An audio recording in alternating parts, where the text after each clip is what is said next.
Dios les bendiga, estamos de regreso con el mensaje de este día y quiero comenzar contándote una pequeña anécdota. ¿Sí? Hace poco me encontré un amigo cristiano, pero de esos cristianos que podrías llamar de microondas. ¿Has oído hablar de ellos? Son los que quieren todo muy rápido, respuestas rápidas, sin complicaciones. Y me decía, Noel, ¿sabes que descubrí una manera de vivir la vida cristiana sin complicarme, sin estrés? Como no tengo mucho tiempo para orar, dice, he perfeccionado la oración. Y le dije, ¿en serio? A ver, decime cómo. Yo estaba ahí medio incrédulo porque, viste, lo conozco. Dice, son mensajes, como mensajes de texto cortos. Le digo, ¿cómo es eso? Y dice, bueno, y él orgulloso, viste, me dice, no, lo que le digo a Dios, Señor, gracias por todo, encárgate de todo, en el nombre de Jesús, amén, y me voy a trabajar. Y después en la noche le digo, ¿y eso es todo lo que...? No, dice, después en la noche cuando regreso le digo, gracias Señor por todo, no me mates, nos vemos mañana. Así me dijo. Yo sé que es gracioso, pero no pude evitar reírme y quizá algunos de nosotros hemos estado en algún momento en ese lugar, ¿sí?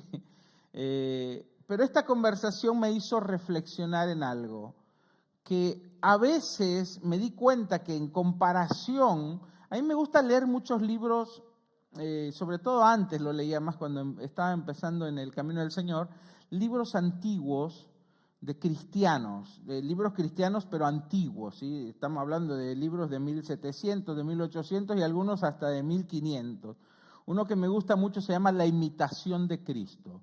Es un libro, es muy profundo, muy bueno, de 1400, 1300, 1400 más o menos. No recuerdo ahora el autor. Justo hoy lo vi, pero no me olvidé el nombre del autor. Después libros como de un autor que se llama A.R. Torrey, muy buenos también, que ese es más contemporáneo entre comillas, de 1800, pero es más contemporáneo. Y comparado con esos libros y con lo que pensaban y cómo vivían los cristianos en esa época, pues a veces siento que nuestro cristianismo es como un snack espiritual, ¿sí? A un lado de esa vianda, de esa profundidad de pensamiento y de vida. Los antiguos cristianos, y no hablo antiguos de la primera iglesia, sino un poquito más atrás, no conocían oraciones de microondas. Ellos vivían una fe profunda, una fe rica, ¿sí? Y consagrada. Algo que con el tiempo yo siento que hemos ido perdiendo, ¿sí? Hemos ganado muchas cosas como iglesia, ¿sí? Yo creo que en la parte de la adoración y en la parte de la música hemos avanzado. No diría lo mismo de las letras.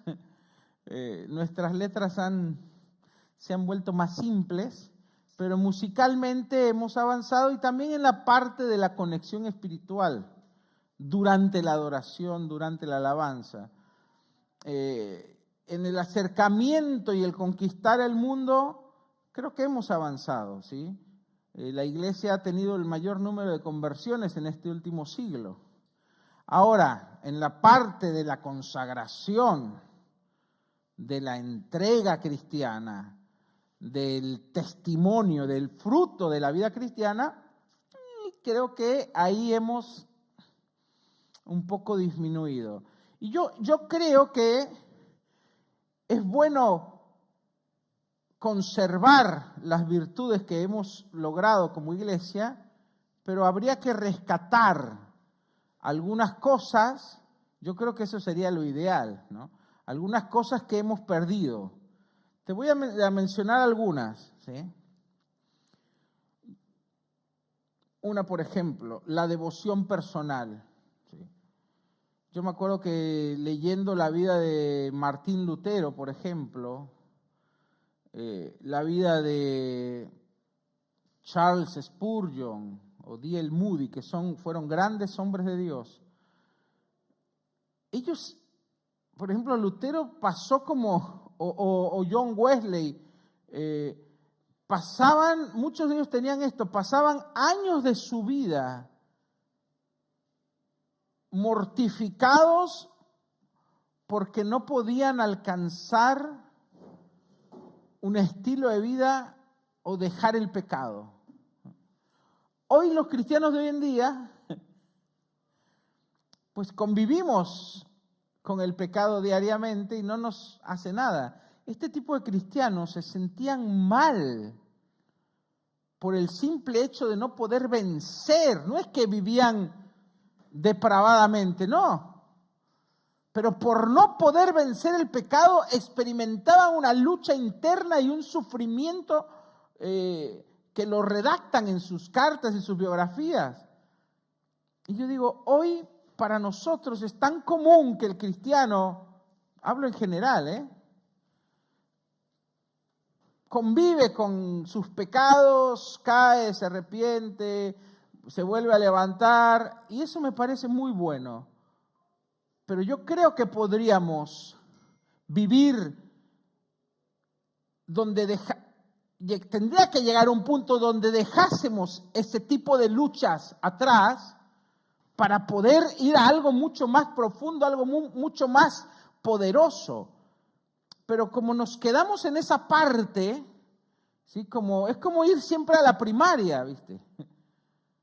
Es como te quedas clavado en tercero de primaria y decir, bueno, acá está bueno y soy bueno en esto, me gusta la maestra, me gusta lo que me enseña, y quedarte ahí clavado. Creo que una gran parte del cristianismo se queda estancado en ciertas áreas y no vamos mucho más allá. Hoy quiero compartirte 10 fundamentos, ¿sí? Yo titulé este mensaje 10 principios y verdades que los cristianos de hace siglo atesoraban y que la iglesia de hoy ha olvidado. Es un título así, ¿viste? Me ocupó 3 renglones. Va otra vez. Lo hice chiquito. 10 principios olvidados, ponele. 10 principios olvidados. Pero el título grande es 10 principios y verdades que los cristianos de hace siglos atesoraban y que la iglesia de hoy ha olvidado. Te voy a decir el título de los 10, porque no creo que terminemos hoy los 10. Te voy a dar solo 5 hoy, si llego. Pero te voy a dar el título de los 10 para que ya te despierte curiosidad, por lo menos. 1, la profundidad de la devoción personal. 2, el temor de Dios como el fundamento de vida. 3, la importancia del silencio y la reflexión o la meditación. Pero hago un paréntesis acá, cuando digo meditación, hablo de meditar en Dios, no a la meditación oriental donde pones tu mente en blanco, esa no. Hablo de meditar en Dios. 4, el valor del sufrimiento como medio de crecimiento espiritual. Eso muy poco se habla hoy en la iglesia, ¿sí? 5, la humildad como virtud suprema. Hombres como Müller, ¿sí? El apóstol de la fe le llamaban. Era un hombre que era completamente humilde, ¿sí? Mismo San Francisco de Asís, un monje que desafió en su momento a toda la Iglesia Católica y al mismo Papa, porque mientras todos vivían en opulencia y en la Iglesia se había convertido en un materialismo total, y San Francisco de Asís, que venía de clase alta, a mí me gustaba mucho cuando yo leía de él o veía películas sobre él, dejó todo. Es como que experimentó una conversión, como que Jesús le dijo, deja todo y sígueme. Y él lo tomó literal, y bueno, después conocerán la historia. El hombre empezó a caminar, se puso una túnica y dejó todo, su casa, sus comodidades, y vivía a la intemperie y fundó un fue a una iglesia abandonada donde empezó a curar a los enfermos, a alimentar a los pobres. Obviamente, él en su conocimiento de su época, es lo que él entendió que significaba dejar todo por Cristo y seguirlo. Pero la humildad no es, obviamente cuando hablo de humildad no me refiero a andar en harapos, pero la humildad de corazón, el despojarse de todo apego y de todo aquello que te ata a esta tierra, ¿sí? Ese tipo de humildad, ¿sí? De un despojarse de uno mismo y despojarse del ego y despojarse del yo, hoy se habla muy poco también. Y para los cristianos te estoy hablando de 1800, de 1500, de 1700, de ahí para atrás, era importantísimo. Es como que en algunas áreas hemos perdido mucho y hemos ganado por otro lado.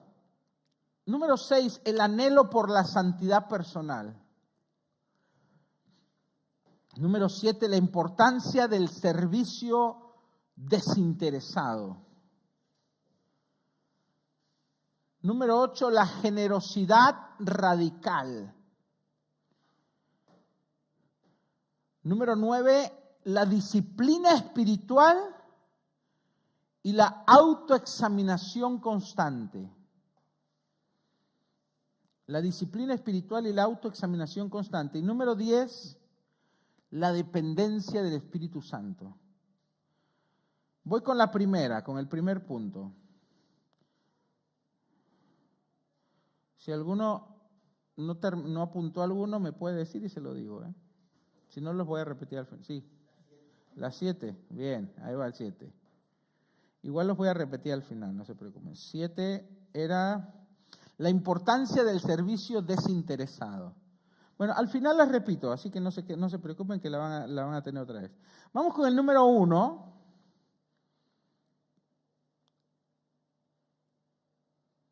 La profundidad de la devoción personal. Y quiero que me acompañes a Filipenses 3:10 de la versión NBI. Dice así: lo he perdido todo. Aquí está hablando el apóstol Pablo. Lo he perdido todo a fin de conocer a Cristo. Ahora, cuando Pablo escribió esto, mi hermano, Pablo tenía años de ser apóstol. No es que era nuevo, ¿sí? Porque alguno puede pensar, mira, capaz acá recién se había convertido. No, Pablo había ido 3 veces al cielo. Pablo había hablado con ángeles. A Pablo se le había aparecido Jesús en persona. Y él dice acá, lo he perdido todo. Hay otras versiones que dice, todo lo tengo por basura. En realidad la palabra en griego, yo cuando la leí, dice, todo lo considero estiércol. Dice literalmente estiércol. Acá, bueno, acá te lo suaviza un poco. Dice, lo he perdido todo a fin de conocer a Cristo. De experimentar.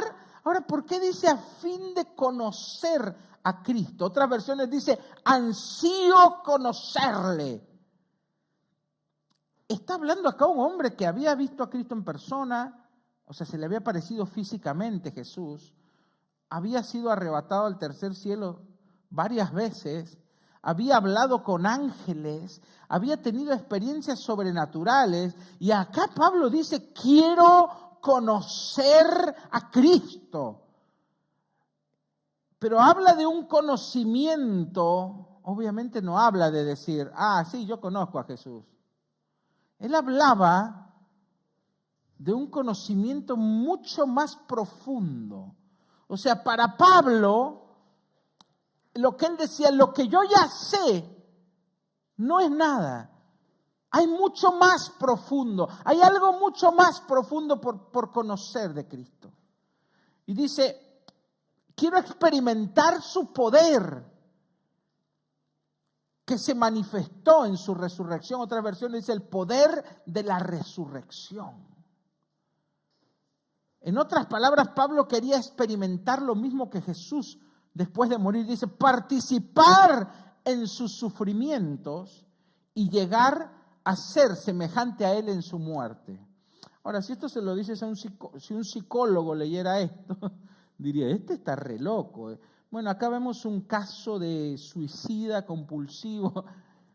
Quería morir igual que Jesús, quería participar de sus sufrimientos, quería experimentar el poder de la resurrección, quería conocer a Cristo cara a cara. En otras palabras, lo que Pablo deja ver en este versículo es que había una búsqueda en él, a pesar de su experiencia y de sus años de conocer a Cristo, había una búsqueda tal que él quería tener un encuentro mucho más profundo con Jesús.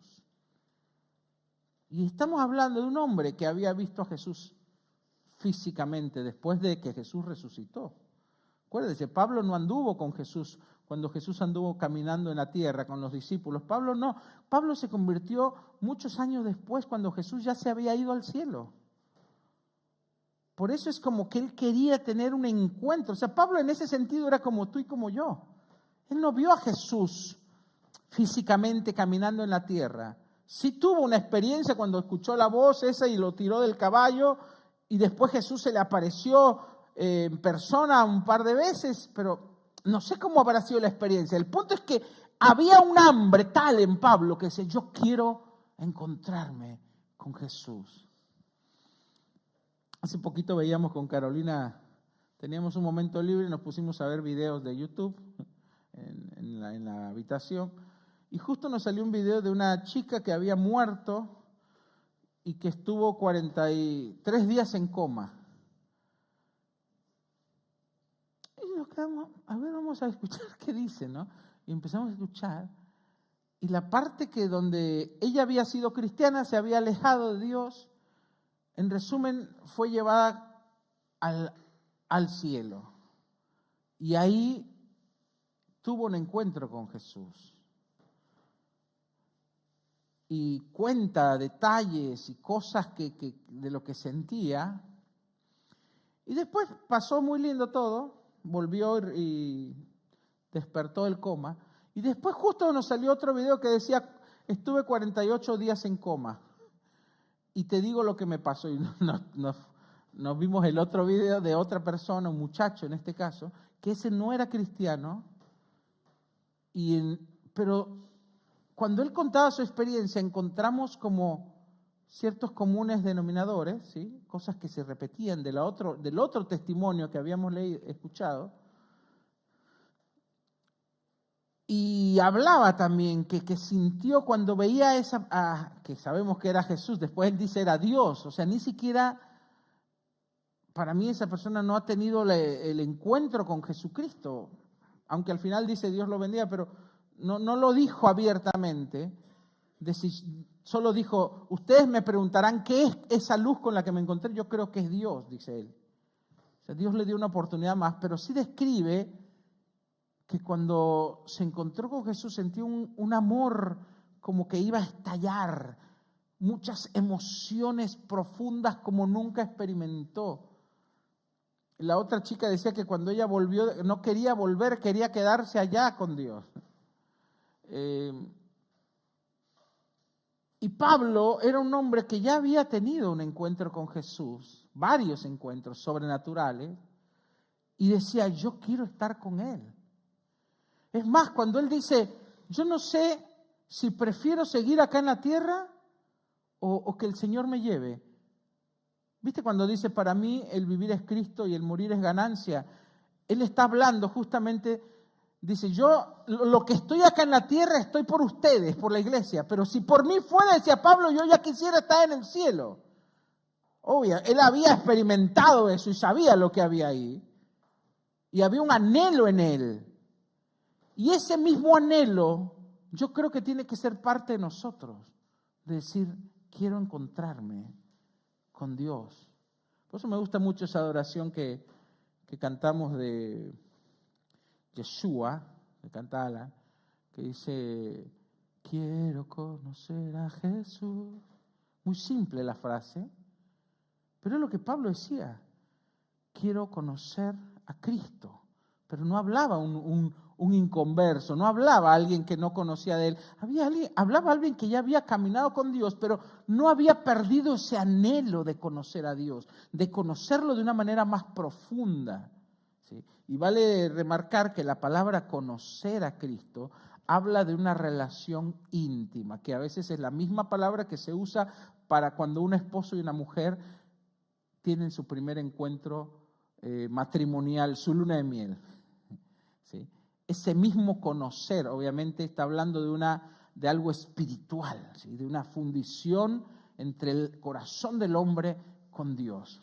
Pero bueno, seguimos. Me quedé ahí. Los antiguos cristianos no se conformaban con una relación superficial.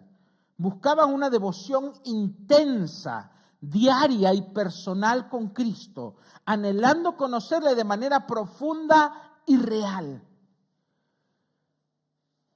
Y puse algo acá que es la aplicación, ¿sí? La parte práctica. ¿Qué te aconsejo? Si esto te interesa, busca tener una devoción, una relación más profunda con el Señor. No pienses que ya lo conoces todo. Te aseguro que no has conocido nada de Él.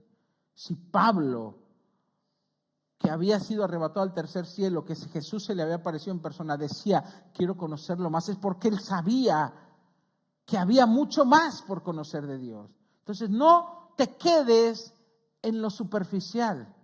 No te quedes en, bueno, ya me salvó, yo sé que Jesús murió en la cruz por mí. No te quedes en lo básico. Ve más allá en tu relación con Dios porque vas a encontrar algo mucho más profundo. ¿Sí? ¿Cómo lo hacemos? Obviamente con una oración más profunda, ¿no? Hay diferentes maneras de orar. No es lo mismo orar, Señor, ayúdame. Yo a veces les explico a mis hijos, porque oramos en familia en las mañanas. Les digo, orar no es solo decir, repetir la misma oración, porque tendemos a repetir o a decir siempre lo mismo, o a pedir. Te pido por mi abuela que está enferma, te pido por mi tío, te pido por mi trabajo, te pido por esto. Es como que Jesús o Dios fuera el genio de la lámpara al que le vamos y pedimos deseos. No, hay que buscar conocer a Dios, hay que buscar agradar a Dios, hay que buscar tener un encuentro con Él en cada oportunidad que nos acercamos a Él. Amén. Número 2, el temor de Dios como fundamento en la vida. Y quiero que me acompañes a Proverbios 14:16 y Proverbios 1:7. Yo te soy honesto, cuando yo era cristiano, yo me convertí en una iglesia muy grande en México. Era la más grande de la ciudad y a veces en las iglesias grandes no tienes la oportunidad de escuchar mensajes muy profundos porque casi siempre está viniendo gente nueva y como tenés de todo tipo de gente, los pastores tratan de lanzar un mensaje más heterogéneo que se aplique a todos. Y algo que yo no había escuchado era sobre el temor de Dios en mi iglesia. Y una vez escuchando una predicación que alguien me prestó, en aquel tiempo se usaban los videos, y te prestaban un video y lo mirabas en casa, escuché sobre el temor de Dios. Yo dije, tantos años viví sin temor a Dios, cuando la Biblia habla del temor a Dios en todos lados. Entonces, algo que tenían los primeros cristianos, ¿sí?, era que el temor a Dios no era un concepto olvidado, era el centro de la vida cristiana. Este temor no es miedo, ¿sí? Porque uno dice temor a Dios. No es miedo, sino que es un respeto reverente y profundo. Es un deseo de agradar a Dios, ¿sí? Cuando tú tienes temor a Dios en tu corazón, pues no te mandas macanas a escondidas, como hacen algunos, ¿viste? Como nadie ve. No, porque la mirada de Dios pesa sobre ti. Amén. Los ojos de Dios están sobre ti. Ese es el temor a Dios, el saber que Dios te está observando, el saber que Dios está ahí, estás delante de Él en todo momento. Entonces, uno se cuida hasta de cuando navega en las redes. Yo navego en las redes, me sale algo que no, rápido lo saco. Porque, ¿viste el algoritmo? El algoritmo sabe dónde te detenés a mirar. Y después te muestra mucho de eso.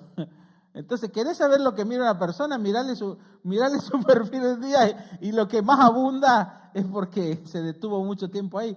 Yo cuando algo veo que no, un video, una imagen, la saco. Es más, hay veces me detengo, si ya me salió más de una vez, me detengo y busco donde dice, no quiero ver esto. ¿Por qué? Porque yo no vivo ante los ojos de los hombres. Yo siento la mirada de Dios sobre mí.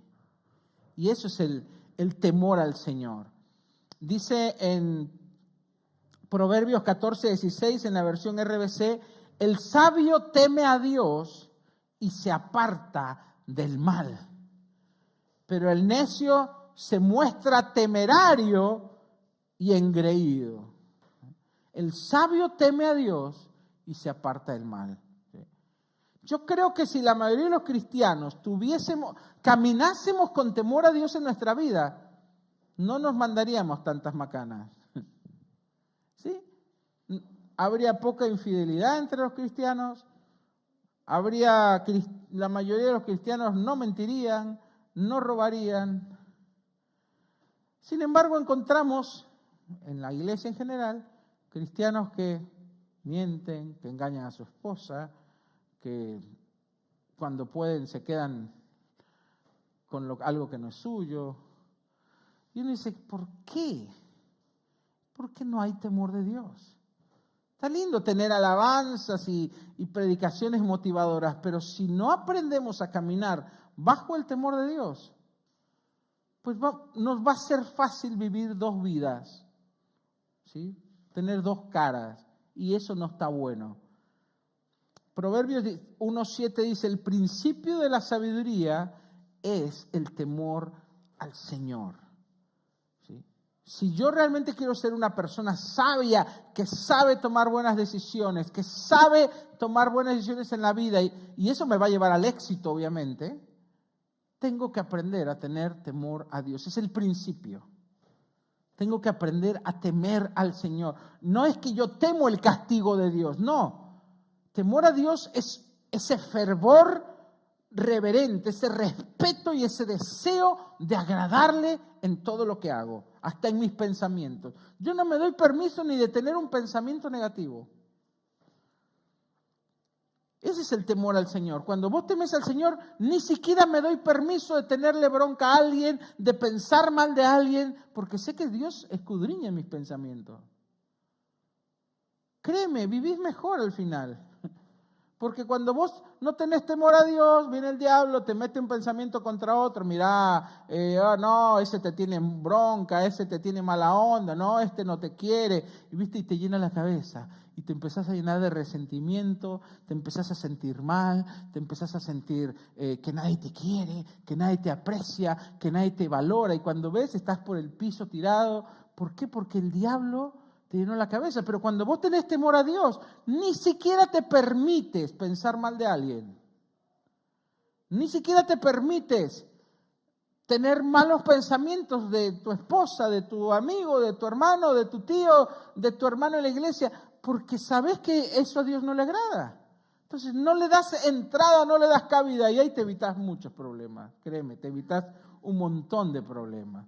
No vas a tener nunca resentimiento, no vas a tener amargura, no vas a tener bronca contra nadie, no vas a tener envidia, porque no te aceptás ni sentimientos ni pensamientos que puedan desagradar a Dios.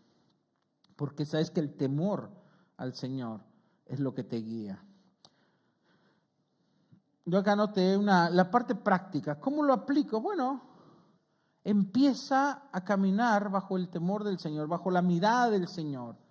Te invito a reflexionar, ¿sí? Cada decisión que tomes, ¿sí? Cada situación en la que te encuentres, siente el peso de la mirada del Señor.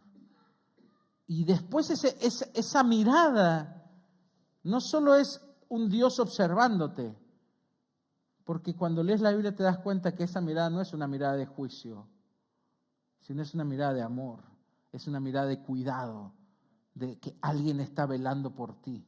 de que alguien te está cuidando, de que ni un cabello de tu cabeza cae al piso sin que Él no lo sepa. Amén. Número 3, la importancia del silencio. Uy, ya me refui con el tiempo. Un minutito y ya. Vamos a llegar ni al 5 vamos a llegar.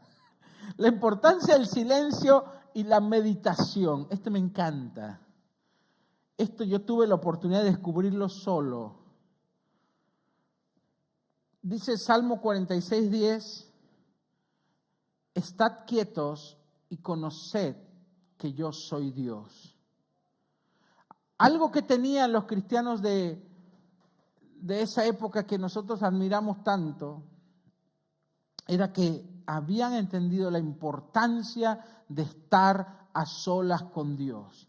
También los profetas que vemos en el Antiguo Testamento, los grandes hombres de Dios del Nuevo Testamento, entendían algo: tengo que estar a solas con Dios. Tengo que apartar momentos de mi vida para estar a solas con Dios. Los primeros cristianos, muchos iban al desierto. Directamente decían, no puedo acá, me voy. Se agarraban fin de semana al desierto. No te digas, date al desierto, pero tienes que tener un momento donde sean solo vos y Dios, ¿sí? La meditación, ¿sí?, en Dios, ¿sí?, el estar en silencio, el desprenderte de las presiones y de las tentaciones de este mundo y de decir, Señor, quiero estar contigo. No quiero nada más de este mundo. Quiero estar a solas contigo. Es el mejor momento donde uno puede conocer a Dios, ¿sí? La meditación en Dios es la mejor forma de escuchar la voz de Dios en un mundo ruidoso como en el que vivimos. Y este es un arte que se está olvidando, ¿sí?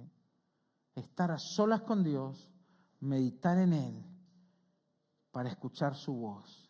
Hay mucha gente que me pregunta a veces, Noel, ¿cómo hago? No puedo escuchar la voz de Dios. Yo veo que decís que Dios te habló, o escucho otros que dicen que Dios les habla. Yo no puedo escuchar la voz de Dios. A mí Dios no me habla. No, Dios le habla a todos. Dios no es mudo, sino que yo tengo 4 hijos. Imagínate que uno diga, no, a vos no te hablo, a vos sí. Qué malo sería, ¿no? Dios no es así. Dios quiere hablar con todos. Dios habla con todos sus hijos. El problema es que a veces me pasa con mis hijos. Yo le digo, hey, Chipi. Chipi no está acá. Vení, vamos a acompañarme.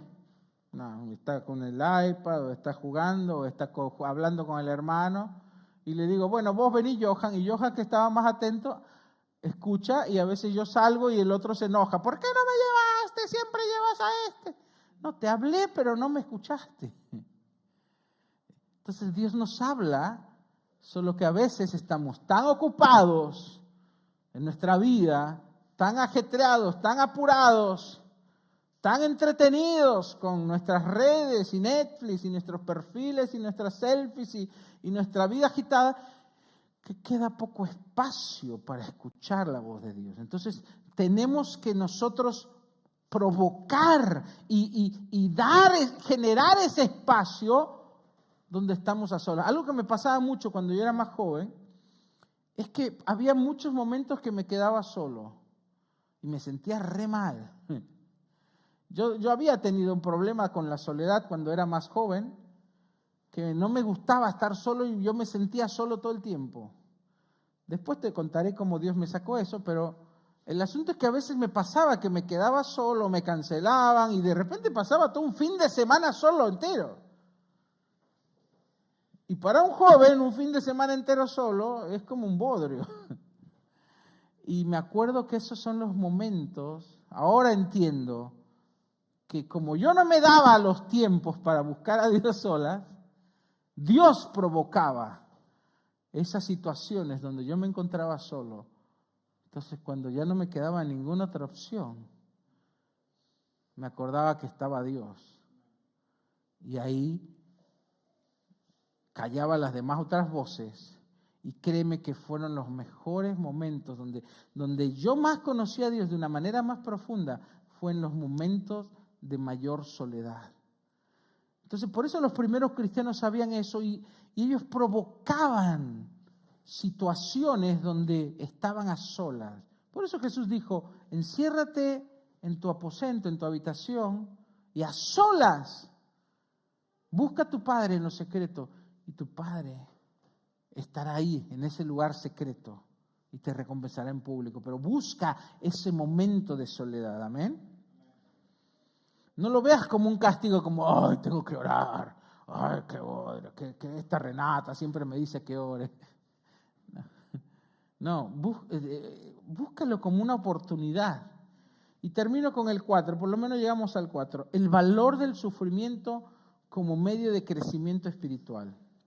Romanos 5, del 3 al 4 dice, y no solo esto, sino que también nos gloriamos en las tribulaciones, sabiendo que la tribulación, o sea, la prueba, produce paciencia, y la paciencia prueba, y la prueba esperanza. En otras palabras, las pruebas y las tribulaciones son situaciones que tratan con nosotros. A veces es la única forma de madurar. A veces es la única forma de cambiar, porque somos duros para cambiar. Yo me doy cuenta qué duros que somos para cambiar. Volvemos a repetir lo mismo. Yo a veces de broma le digo a mis hijos, le digo, sos como un adicto, o le digo a veces a otros amigos. Pues no cambiás, volvés a lo mismo, ¿sí? Como repetitivo, reincidente, somos muy reincidentes. Entonces, la única forma a veces que Dios tiene para hacer una cirugía interna en nuestros corazones, en nuestra personalidad, son las pruebas. Son las tribulaciones. Entonces, esto lo sabían los primeros cristianos. Entonces, cada vez que vos te encontres en una tribulación, en una prueba, tú tienes que saber que es muy probable que Dios quiera tratar algo contigo. Algo en tu carácter, algo en tu personalidad. Entonces, en vez de estar peleando con Dios o estar queriendo salir de la situación, enfócate en, Señor, ¿qué me quieres enseñar con esto?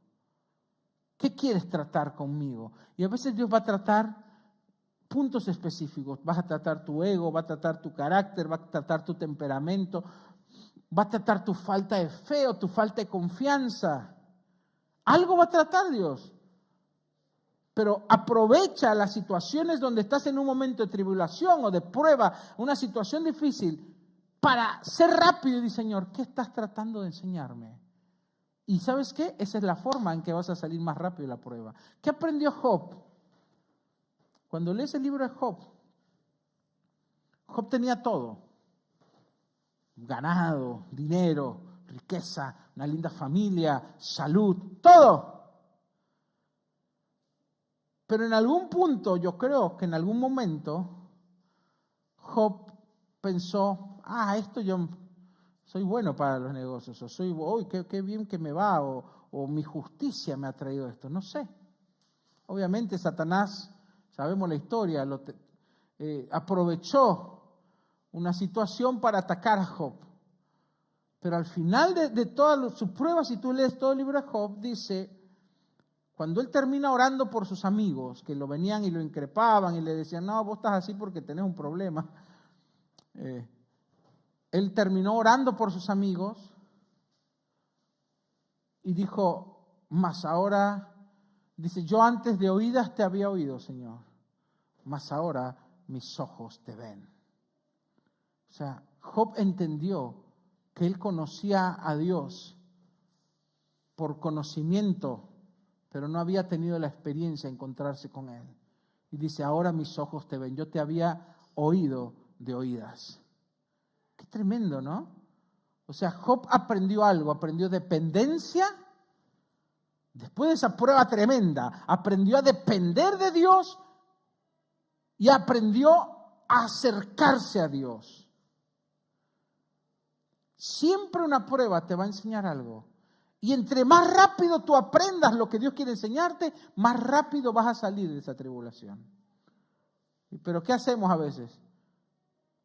Peleamos contra el problema, lo queremos resolver, queremos salir, y lo que menos hacemos es decir, ¿qué me quieres enseñar en esto, Señor? ¿qué cosa quieres tratar conmigo? Y a veces permanecemos en esa prueba mucho tiempo porque no estamos aprendiendo lo que Dios quiere que aprendamos. Y bueno, con esto terminamos y nos quedamos en la 5, que es la humildad como virtud suprema. Ya no me da tiempo, así que te invito a ponerte de pie y vamos a dejar hasta ahí. Y esto va a continuar. Vamos a ver la segunda parte. Pero con esto que aprendimos, yo después te invito a que mires tus notas, si sos de tomar nota, o si no, volvé a escuchar el video, va a estar en las redes. Y anda viendo qué puedo hacer para aplicar esto en mi vida. Para incorporar el temor a Dios, para tener una vida más profunda en mi búsqueda de Dios,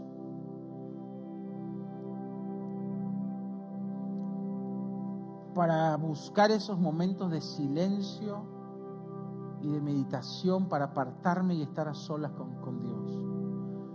Cierra tus ojos y vamos a pedirle a Dios que nos ayude. Señor, hoy nos acercamos a ti con el corazón abierto y te decimos sinceramente, Señor, no tenemos todas estas cosas. Hoy queremos incorporarlas a nuestra vida espiritual. El poder estar más tiempo a solas contigo, el conocerte más profundamente, el vivir en una constante búsqueda de tu presencia, el dar la espalda a este mundo y a todo lo que este mundo ofrece para apartarnos para ti y estar contigo. El vivir bajo tu mirada, conscientes del temor a Dios. Y entender que cuando pasamos pruebas, no es porque tú te olvidaste de nosotros, ni porque tú nos abandonaste, sino que tú nos quieres enseñar, que quieres tratar esas áreas duras en nosotros. Enséñanos a ser humildes, que podamos aprender a ser sensibles, a escuchar tu voz, para salir más rápido de esas pruebas, pero salir de ahí mejor que como entramos, para madurar, para crecer, para recibir poder, porque tu palabra dice que es a través de diversas tribulaciones que vamos entrando a tu reino, y que somos, Señor, revestidos de poder después de esa breve y momentánea tribulación. Recibiremos un más excelente peso de gloria. Ayúdanos, Señor. Hoy te lo pedimos humildemente. Ayúdanos a aplicarlo y a incorporarlo a nuestras vidas. Nosotros nos comprometemos a intentarlo y a hacer lo mejor y a dar lo mejor de nosotros para vivir otro tipo de cristianismo, más profundo, más entregado, más consagrado, más genuino. No queremos ser cristianos superficiales. Queremos caminar a tu lado. Ayúdanos, Señor, en el nombre de Jesús. Amén y amén. Amén. Damos un aplauso fuerte al Señor.